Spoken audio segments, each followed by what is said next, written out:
Do you think you'll associate the events of September Yes. 11th with this series of quilts? Yes. The pattern that I've chosen in the wreath, I've chosen deliberately because its symmetry is never ending. It's a circle. And Have you ever used quilts to get you through a difficult time? Yeah. Many years ago, one of my sisters passed away, and it was really traumatic. It was very hard for everybody in the family.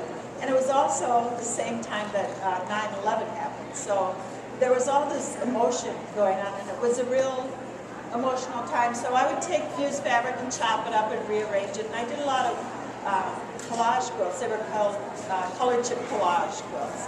So there's a whole series during that time span where it was very therapeutic to play with color and fabric and to make something that was all, fractured and chopped up and make it into something beautiful. So it was a good time, good experience. It helped me get through that time. I think after 9/11, quilt makers have had to kind of take a different look on not so much the quilts they're making, but how they're getting their story out, how they're dealing with being a professional. On and on and on. Every few years the rumor surfaces that it's dying back, and I have people tell me all the time, gee, it's too bad nobody quilts anymore. And I just, I crack up, and then I go into this spiel about, well, it's $1.5 billion a year industry, last I heard, and there are this many hundreds and hundreds of thousands of people at any point in time, national, international quilt shows, and it's not in recession that I know it. And I don't know why we need it so badly. I just know that we do need it so badly. It just fills a lot of needs, and I hope it just keeps on keeping on.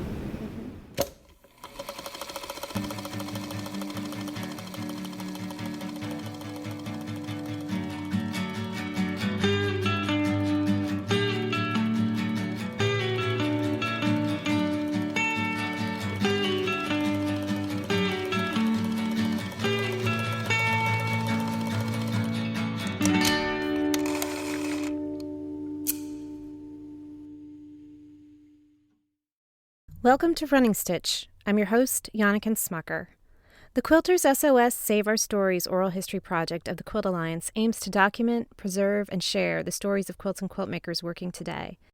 With over 1,200 archived interviews, the Quilt Alliance, with support of our archival partner, the Louis B. Nunn Center for Oral History at the University of Kentucky Libraries, is in the midst of making the digital audio from these interviews available. You can support this endeavor by adopting an interview or by becoming a member of this national nonprofit. You can learn more at quiltalliance.org. Sometimes people suspect that quilt making is a dying, old-fashioned art. In fact, that's been a prediction at least since the 1840s. Yeah, the 1840s. But quilt making actually shows no signs of letting up. What is widely known as the Great Quilt Revival began in the 1970s, when women began turning to the craft due to a series of intertwining impulses: feminism's embrace of traditional women's arts, the bicentennial, and the Back to the Land movement. At the forefront of that revival was today's guest, Jinny Beyer, who in the early 1970s began quilting while living in India, using some of the exquisite printed Indian fabrics available. Once back in the United States, other women who had also discovered quilt making around the same time took notice, and Jinny won Quilters Newsletter magazine's bicentennial quilt contest, and then took first prize in Good Housekeeping's 1978 Great American Quilt Contest. She soon began publishing books, sharing her techniques and patterns, and in 1982 she became the first designer to develop a fabric line intended for quilt making. And she's designed more than 2,000 fabric lines since. Jinny Beyer was inducted into the Quilters Hall of Fame in 1984, and it's safe to say we all consider her a living legend. In our interview, we discussed quilt making amid crisis. We are all dealing with the extended uncertainty of the pandemic, and Jinny is also mourning the recent loss of her husband. We also talked about the state of independent quilt shops during this current crisis. Luanna Rubin first interviewed Jinny for the Qsos Oral History Project in 2013 in front of a live audience at Not Fade Away, the Quilt Alliance's biannual symposium focused on preserving quilt stories. Luanna asked her to discuss the touchstone quilt that she had brought with her. theme. So this one year, we decided our theme would be quilts inspired by floor patterns. And we would look in churches and other places, and you would just see all these marvelous tiles and patterns for floors. So that's what our theme was for that year. My husband and I had a vacation planned, and we were going to Italy. And I was very much looking forward to going to Venice and going to the St. Mark's Cathedral, where I'd seen fantastic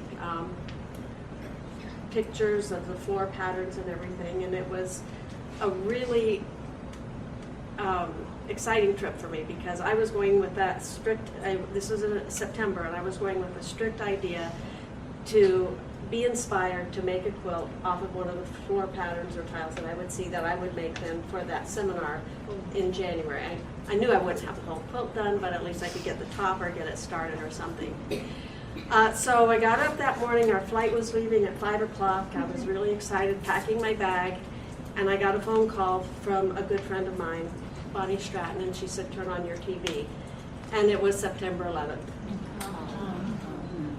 So obviously, we didn't go. I thought, I'm not going to make that quilt based on a trip to Italy, obviously, but I had books and I had pictures, and I decided I would do a quilt based on inspired by a floor design. And I had a poster that had been given to me by a woman that had the whole layout of the St. Mark's Cathedral. So I sat down, first of all, on my computer, and I drafted the center circular part, and it was based on one of those ideas. And I just sort of drafted it on the computer, and then I took that basic design, and we made a reservation to go stay over on the Eastern Shore of Maryland at St. Michael's. And we stayed there for 3 or 4 days, and I loaded the car with all the fabrics that I envisioned, that I was seeing that week of after September 11th. You saw the ash and the dust and the flags all of a sudden. In that one year, I don't think I've ever seen so many American flags in my life as I saw that year. So it was the red, white, and blue mixed in with the ash and the dust and everything else. And I just went through my entire stash and just loaded bags of fabric in the car. And I remember sitting there on the floor in the hotel room with my design laid out and fabrics laid out, laying out the individual sections. This is just a section of this center design. I decided that the very center I wanted to be an adaptation of the Statue of Liberty, and I wanted to try to capture the chaos. I mean, I couldn't even imagine all those people standing at the top of the Empire State Building looking down and what they had to do. And so one of the sites that they would have seen would have been the Statue of Liberty. So I sort of patterned that center off of that, and that's where I started. I had designed. I asked Jinny to look back on that quilt and think about its significance today. That quilt meant a lot to me at the time, living right here in the Washington, D.C. area. We knew people who were on the affected planes, or who had relatives or were involved in the New York attacks. I just knew that I wanted to have enough pieces for all the victims of the attacks. So I was aiming for nobody knew for sure how much that was at the time. So I just wanted to make sure that I had enough pieces, and it ended up that in the end there were 7,776 pieces in the 77. There was one quilt that didn't have a piece that didn't have a pair, and that was the single one that was in the very center of the quilt. And it was based off of a fabric that I had designed for the celebration of the Columbus 500-year discovery of America. And that particular fabric, toile, had a lot of different motifs on it, but amongst them were several of the flags. So I was able to, and it also had the Statue of Liberty. So I took the head of the Statue of Liberty and put it in that very center piece. And that was for my friend, Barbara Olson, who was on the plane that went into the Pentagon. So I worked on it I wanted to finish it on the following year on September 11th, but I didn't quite get there. I finished it on October 6th. So it took me 13 months to make the quilt. And it's still, a quilt like that has a lot of heart in it and a lot of emotions. So I would say it's still probably the favorite quilt of mine that I've made. Well, it is a very spectacular quilt just from a workmanship and design perspective, and it means all the more when you understand all of the significance and the story and symbolism within it. It's a really wonderful piece. So we are again in a state of crisis, a much different state of crisis in this country currently. How have you been using quilts and quilt making to get through this difficult time? So I lost my husband in January, the middle of January, right before this whole thing exploded. And a cousin of mine who lived in Queens, New York, was also taken by the virus. So it's a little different circumstances. I know, I mean, I've done like everybody else. I've been making masks. I've been donating fabric or making masks for nursing homes, giving, when anytime anybody asks for that, to try to help out, because I have a daughter who's an emergency room physician.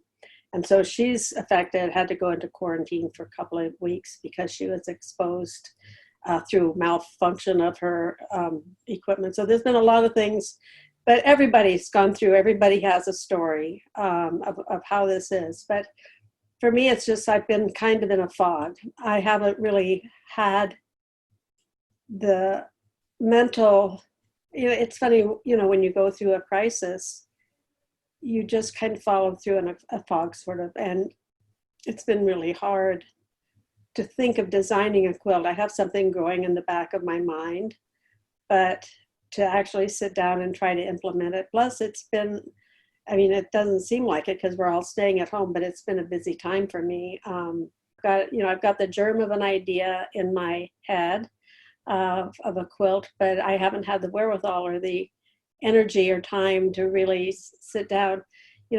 For me, when some kind of tragedy hits, my immediate reaction is to start cleaning things. Do mindless work that doesn't really require thought process. You just clean one drawer at a time, or you clean this shelf, or so I've been doing some of that, going for walks. I designed a small quilt project for a trip that I take with craft tours. I do several trips with them, going to various places, and I had a trip scheduled with them to Greece. We were leaving in the middle of May, and so I designed the project that I would have the participants in the tour doing during that trip. And I did design that and have a lot of it sewn, but haven't even been able to pick up the needle to finish that just yet. But of course we didn't go to Greece. So Right. It's been rescheduled for 2021, and who knows if we'll Who knows? Yeah.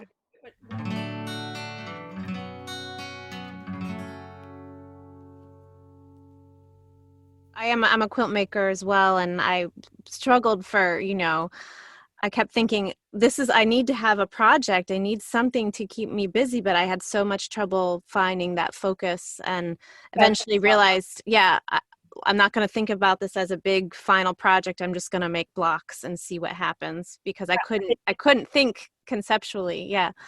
Exactly. I think if you have something already cut out and ready to do, and it's just mindless sewing, that you pick it up and you sew two pieces together and you put them down and you pick them up and sew two pieces together. But to have the process of, well, what fabric am I going to use? What design am I going to use? How am I going to draft it? How am I going to do this? I do have a quilt, and I still have not put it back in the frame. It's one that I was quilting and then took it out of the frame because I needed the frame to teach a class on quilting, and then it didn't get back in. But I need to get that back in the frame, and I've got plans to, because that is that kind of mindless work to do a hand quilting project. You can just sit and take your stitches, and you kind of your mind processes thoughts and ideas when you sit there and just sew. When I get the quilt in the frame,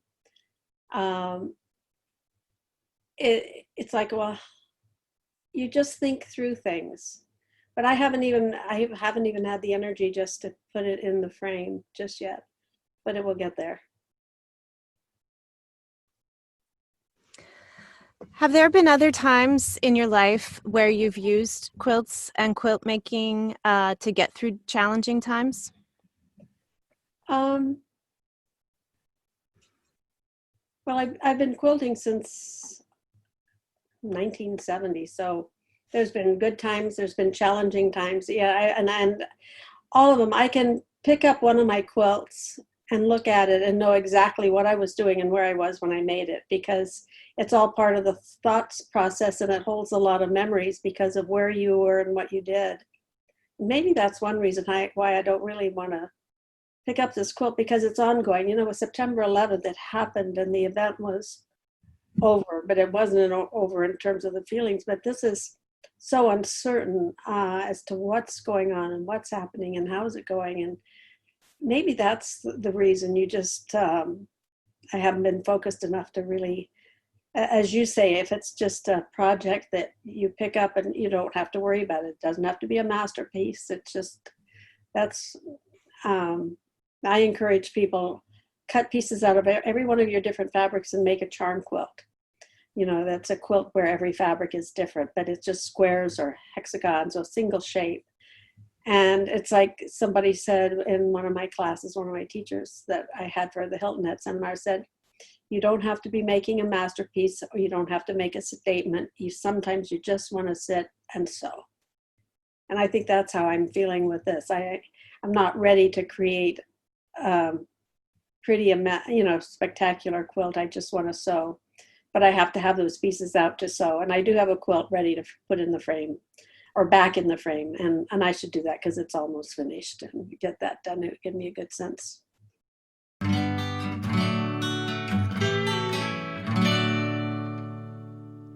Within the QSOS archive, there are dozens of interviews that mention Jinny Beyer, particularly when interviewees are asked which artists have influenced them.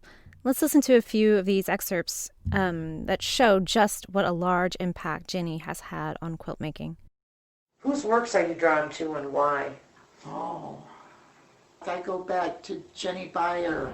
I've been influenced a lot by the artists that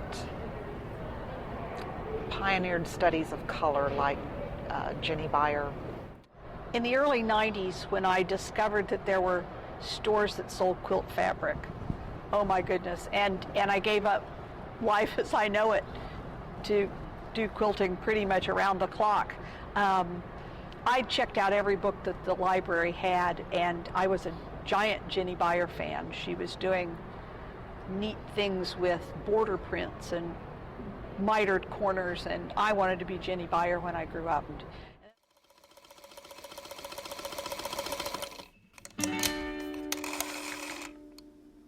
Like many small businesses across the country, independent quilt shops are struggling and actively finding ways to adapt and stay afloat amid the financial crisis precipitated by the coronavirus pandemic. Jinny shared with me some of what her shop, Jinny Beyer Studio, has been doing, and about what she identifies as some of the challenges quilt shops in general are facing today. We had to shut the shop down. Of course, I've got a retail shop in addition to the other things that I do. And on March 16th, we closed the shop, canceled the classes that we had going. This was even before the governor said, you must do this, because I thought the virus seemed to be so rampant that I would never forgive myself if one of my employees or one of my customers came down with the virus.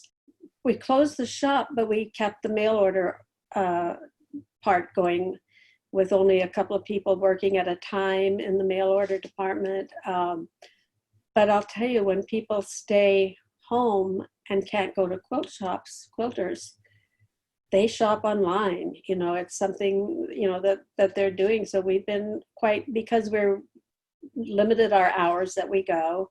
We also limited the days. We've cut back on days just so that we don't try not to have more than two people working at a time, and they keep their distance, from at various ends of the room. And even that is a risk, but I really am so thankful to my employees for hanging in there. And I think all of our customers are too. And So it's been a really busy time. When I opened the shop 20 years ago, I thought, wouldn't it be nice if I could have this shop for 20 years for when I turn 80? So next year I'll be 80, and I've been kind of thinking, well, okay, so I'm going to be 80. Do I close the shop, or do I really want to close the shop? Or do I not, or whatever? But then when, boom, you finally are forced to close it. And I realized that, okay, that's just only a small part of the business and what I do, but maybe that's a way to just cut back. And it kind of cemented, the pandemic has kind of cemented my decision, because it's kind of hard to be paying rent on a retail space that's not generating any income.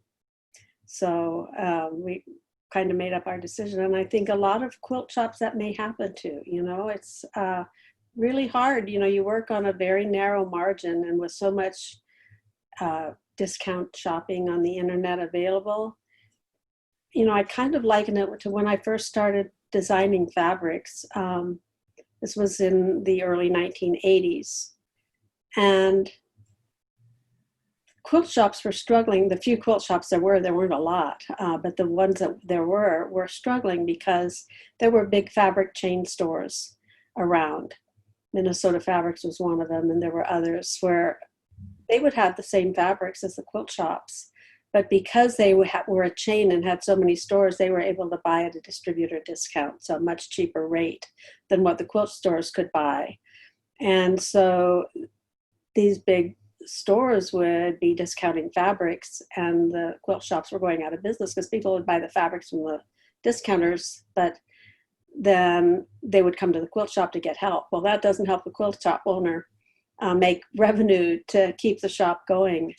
And that's when Nancy Puentes and Carrie Bresenham of the Quilt Market and Quilt Festival and all of that, the founders of that, decided it would be nice to have somebody design fabrics that would only be sold to the quilt shop. And they thought it would be nice to have a quilter's name attached to it. And they ended up contacting me and asking me if I would do this. And so I did. Well, I think there's a big parallel in that again today. I really do think that now you find some person who says, oh, I'm going to open an online quilt business. They don't have a retail store. They don't have an actual physical address for their business other than their home. You don't have overhead. They somehow get a license and start buying fabrics wholesale, and then they discount it because they don't have all that overhead. And it's the same thing, quilt shops, people buy it. We've had people buy kits from some of the big companies, kits that they bought from RJR, the fabric company that I designed for. And they bought it through that company. And now they're getting ready to make the quilt, and they call our shop for help. Because they bought the kit and they want to make it, and I'm the designer. So therefore I should be the one to answer their questions or send them fabric if it was missing in their kit and all of that stuff. And meanwhile, they bought the kit for probably the price that I would have to buy it for to then turn around and resell it for more. So that's happening to a lot of quilt shops, it's fabrics that they carry, notions and supplies. If you search long enough, you'll find it online at a much cheaper price than what you buy from your local quilt shop. And yet they want to go to the local quilt shop to get help. So I think this is going to make a lot of quilt shops realize, hey, this isn't working for me anyway. And now I've had to pay rent for all these months and not getting any recourse. It's going to have an impact on quilting and the way people buy. I mean, look what's happening to me. We'll keep our internet business going because that's the only thing we can do right now. But now, because of the finances and also because it finally cemented my decision, yes, it's time for me to cut back. And I don't think I'm going to continue teaching, but I'll continue designing fabrics. And I'd like to write another book. So there's a lot of things I want to do that I haven't been able to do because there's only so many hours in the day. In the 2013 Qsos interview with Jinny, Luanna Rubin asked her what draws her to a particular quilt. I don't think I could even answer that question because every quilt has its own story, and it's such a personal thing. You look at, I think has to do with the soul of the person who made the quilt, whether it was a 95-year-old person or a 5-year-old child. You know, it has to do with, I suppose, the workmanship.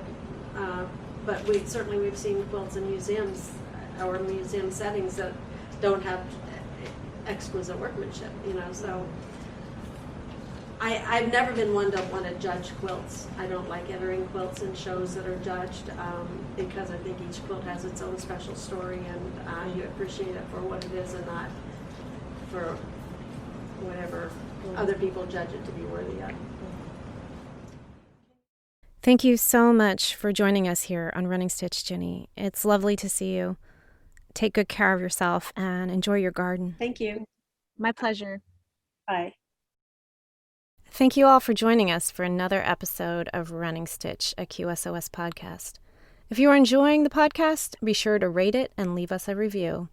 For our next episode, we'll bring you a panel discussion recorded live over Zoom as part of the Textile Talks series in partnership with other quilt and textile-related nonprofits.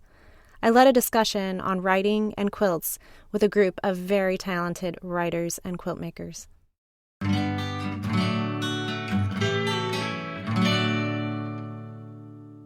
Running Stitch, a QSOS podcast, is a project of the Quilt Alliance, a member-supported national nonprofit dedicated to documenting, preserving, and sharing the stories of quilts and quilt makers.